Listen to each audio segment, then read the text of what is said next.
तो दोस्तों आज की वीडियो में मैं बात करने वाला हूं नरेशन में वर्ब को चेंज कैसे करते हैं। ये बहुत ही प्रॉब्लम है। सेड कैसे हो जाता है, टोल्ड कैसे हो जाता है, आस्क्ड कैसे हो जाता है, ऑर्डर्ड कैसे हो जाता है, इसके बारे में मैं आज आपसे बात करने वाला हूं। तो देखो, पहले सबसे पहले नरेशन में वर्ब को चेंज कैसे करेंगे, इसके लिए पहले सबसे पहले आपको समझना पड़ेगा यहाँ पर क्या चीज।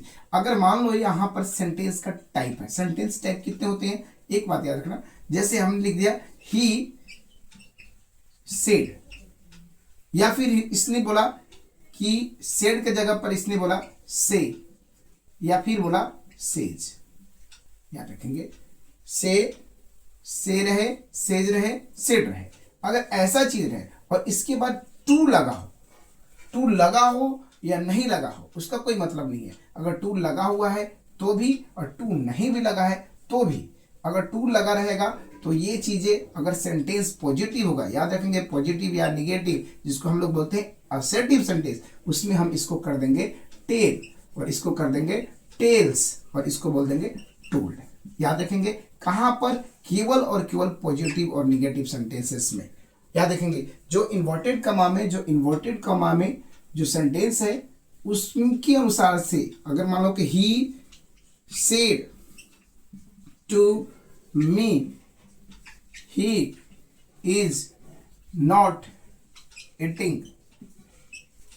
anything, मैंने यहां लिख दिया, देख लो। तो ये इन्वर्टेड कॉमा में जो रहेगा सेंटेंस, इस सेंटेंस का अगर टाइप एसर्टिव है या इसी को बोलते हैं डिक्लेरेटिव है, याद रखेंगे डिक्लेरेटिव है या एसर्टिव है, तो ऐसे स्थिति में हम क्या करेंगे, इसको चेंज करेंगे टेल में, टेल्स में, टोल्ड में। अब यहां ध्यान देंगे तो यहां पर हमारा क्या है, सेड है, तो सेड के अनुसार से क्या हो जाएगा, टोल्ड। तो इस सेंटेंस को हमको बदलना होगा, तो ऐसे बदलेंगे, कैसे, ही टोल्ड मी। अब यहां से टू हट जाता है, ये टू दोनों मिलाकर, सेड टू मिला के टोल्ड बनता है। He told me that he was not eating anything.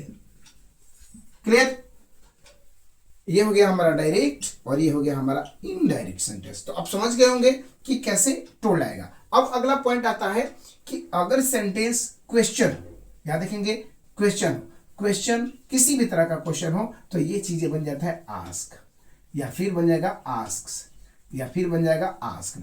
कहीं कहीं यही वर्ड और ज्यादा अच्छा करने के लिए इंक्वायर भी कह सकता है, तो इंक्वायर भी लिखा जा सकता है। तो ये याद रखेंगे, यानी कि क्वेश्चन, अगर इसी चीज को देखें हम, यहां से सेंटेंस को मैं इज कर देता, is he not eating anything, is he not eating anything, तो ऐसी स्थिति में सेंटेंस को हम कैसे देखेंगे, देख लीजिए आपके सामने ही उदाहरण के साथ बनता जाएगा, is he not eating anything. तो ये सेंटेंस असर्टिव ना होकर इंटेरोगेटिव या क्वेश्चन हो गया। क्या देखेंगे, क्या हो गया, इंटेरोगेटिव या क्वेश्चन। तो ऐसी स्थिति में आप क्या करेंगे, ये टोल्ड जो है वो बदल जाएगा, यहां हो जाएगा आस्क्ड, ठीक है, और कनेक्टर बदल के आ जाएगा इफ में, और सेंटेंस सेम का same. If he was not eating anything, he asked me if he was not anything. ध्यान देंगे कहां कहां चेंज हुआ, आस्क में बदल गया, क्यों, क्योंकि ये क्वेश्चन है और देखो यहां पर क्वेश्चन मार्क दिया गया है, तो ऐसे स्थिति में बदल लेंगे, ठीक है।